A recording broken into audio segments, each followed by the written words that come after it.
Eh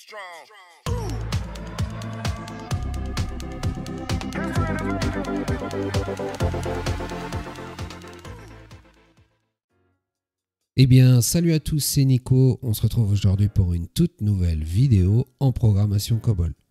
Je vous propose aujourd'hui de voir comment compter le nombre de fois qu'un chiffre apparaît dans un nombre entier en COBOL. Alors, comment va-t-on procéder ?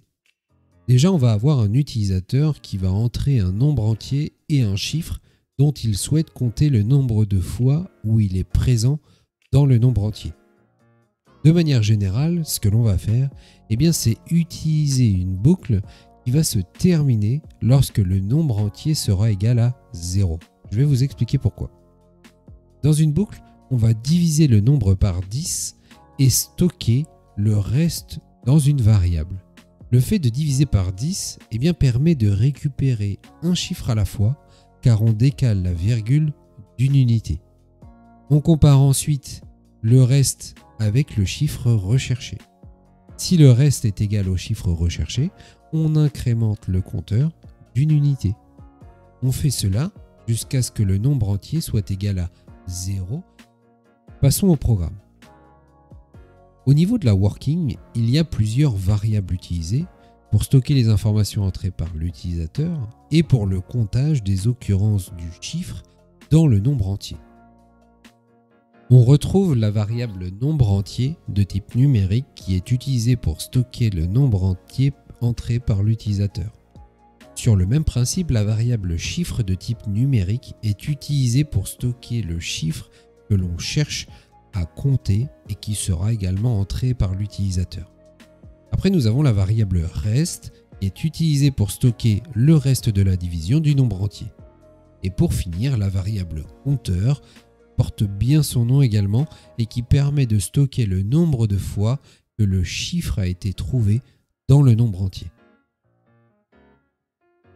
Dans un premier temps, dans la procédure division, on va demander à l'utilisateur d'entrer un nombre entier et un chiffre. Vient ensuite l'étape d'acceptation de ces valeurs.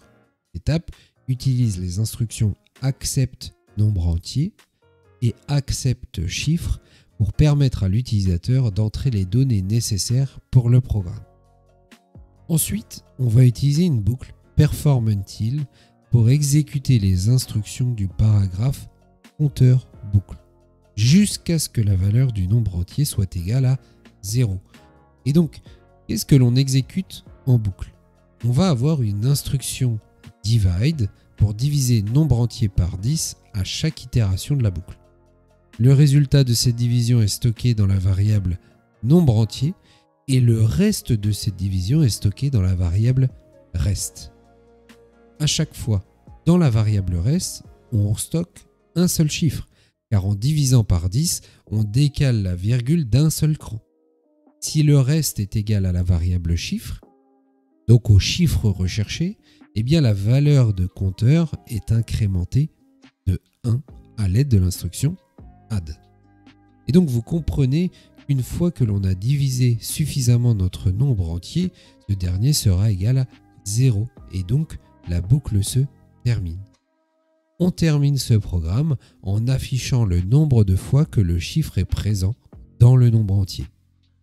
Passons désormais au test du programme. À l'exécution du programme, on nous demande d'entrer un nombre entier, donc par exemple, voilà. Ensuite, entrer un chiffre à compter, donc par exemple le 2, le chiffre 2 est présent 4 fois. C'est bien le cas, on l'a une fois, 2 fois, 3 fois et 4 fois. Pour résumer, en fait, ce programme COBOL, il va demander à l'utilisateur d'entrer un nombre entier et un chiffre. Il utilise une boucle perform pour diviser répétitivement le nombre entier par 10 et vérifier les occurrences du chiffre spécifié en comparant le reste de la division à ce chiffre. Si le reste correspond au chiffre recherché, on va incrémenter notre compteur d'une unité. Et le programme, il affiche au final le nombre de fois que le chiffre a été trouvé dans ce nombre entier. Et bien voilà, on en a terminé pour cet exercice. Je vous invite à aller consulter notre site From Zero to COBOL si vous souhaitez en savoir plus sur ces notions et bénéficier de la formation complète en COBOL en partant de zéro. En attendant, si vous avez apprécié cette vidéo, n'hésitez pas à lâcher les pouces bleus, les abonnements, les commentaires. On se dit à très vite pour une prochaine vidéo. Ciao!